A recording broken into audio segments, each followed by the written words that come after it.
ಇವತ್ತು ನಾವು ಭೇಟಿ ಕೊಡ್ತಿರೋದು ಅಂಕಸಮುದ್ರ ಪಕ್ಷಿಧಾಮ.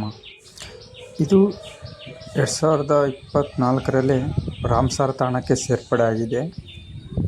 ರಾಮ್ಸಾರ್ ತಾಣ ಅಂತಂದರೆ ತುಂಬ ಜೌಗು ಪ್ರದೇಶಗಳನ್ನು ಈ ಪ್ಲೇಸ್ಗೆ ಸೇರ್ಪಡೆ ಮಾಡ್ತಾರೆ, ಈ ಪಟ್ಟಿಯಲ್ಲಿ ಸೇರ್ಪಡೆ ಮಾಡ್ತಾರೆ. ಇಲ್ಲಿ ತುಂಬ ಯಾವಾಗಲೂ ನೀರು ನಿಂತಿರೋದ್ರಿಂದ ಹಚ್ಚ ಹಸಿರಾದ ಕ್ಲೈಮೇಟ್ ಇಲ್ಲಿ ಇರ್ತದೆ.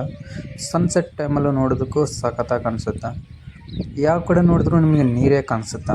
ತುಂಬ ನೀರು ಇರಲ್ಲ, ಹಂಗಂತ ಕಡಿಮೆ ನೀರೂ ಇರಲ್ಲ. ಒಂಥರ ಯಾವಾಗಲೂ ನೀರು ನಿಂತಿರ್ತದೆ. ಜೌಗು ಪ್ರದೇಶ ಯಾವಾಗಲೂ ಒದ್ದೆಯಾಗಿರ್ತದೆ.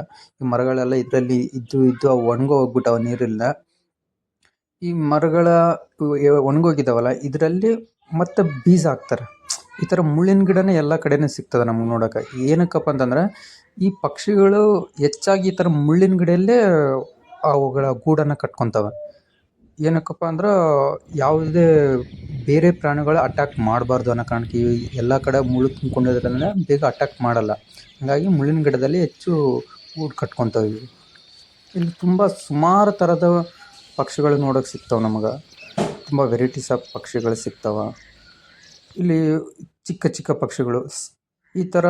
ಇದು ಸಾಯಂಕಾಲ ಟೈಮ್ ನಾವು ಬಂದಿರೋದು, ಅದರಿಂದ ಬೇರೆ ಕಡೆ ಹೋಗಿರೋ ಪಕ್ಷಿಗಳೆಲ್ಲ ಈಗ ಈ ಟೈಮಲ್ಲಿ ಎಲ್ಲ ಪಕ್ಷಿಗಳು ಇಲ್ಲಿಗೆ ಬರ್ತಾವೆ. ನೀವು ಈ ಪಕ್ಷಿಧಾಮ ನೋಡೋದಕ್ಕೆ ಸಾಯಂಕಾಲ ಈವ್ನಿಂಗ್ ಟೈಮ್ ಸನ್ಸೆಟ್ ಆಗೋ ಟೈಮಲ್ಲಿ ಬಂದರೆ ನಿಮಗೆ ತುಂಬ ಚೆನ್ನಾಗಿ ಕಾಣಿಸುತ್ತೆ ಇಲ್ಲಿ ನೋಡೋದಕ್ಕೆ. ನೀವು ನೋಡ್ತಾ ಇದ್ದೀರಿ, ಸನ್ಸೆಟ್ ಟೈಮಲ್ಲೇ ನಾನು ಬಂದಿರೋದು.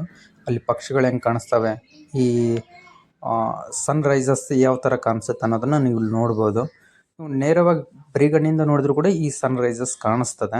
ಈ ಮರಗಳೆಲ್ಲ ನೀರಲ್ಲಿ ನಿಂತು ಒಣಗೋಗ್ಬಿಟ್ಟವೆ. ಈ ಮರದಲ್ಲೇ ಬೀಜ ಹಾಕ್ತಾರೆ, ಕೊಳ್ತಿರೋ ಮರದಲ್ಲಿ ಬೀಜ ಹಾಕ್ತಾರೆ.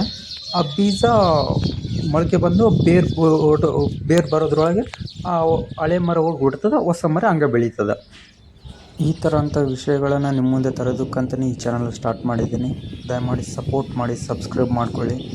ಈ ಥರ ಹಲವಾರು ವಿಷಯಗಳ ಕುರಿತು ನೇಚರ್ಗೆ ಸಂಬಂಧಪಟ್ಟಂಥ ಒಳ್ಳೆಯ ವಿಚಾರಗಳನ್ನೇ ನಿಮ್ಗೆ ಮುಟ್ಟಿಸ್ತೀನಿ. ಧನ್ಯವಾದ.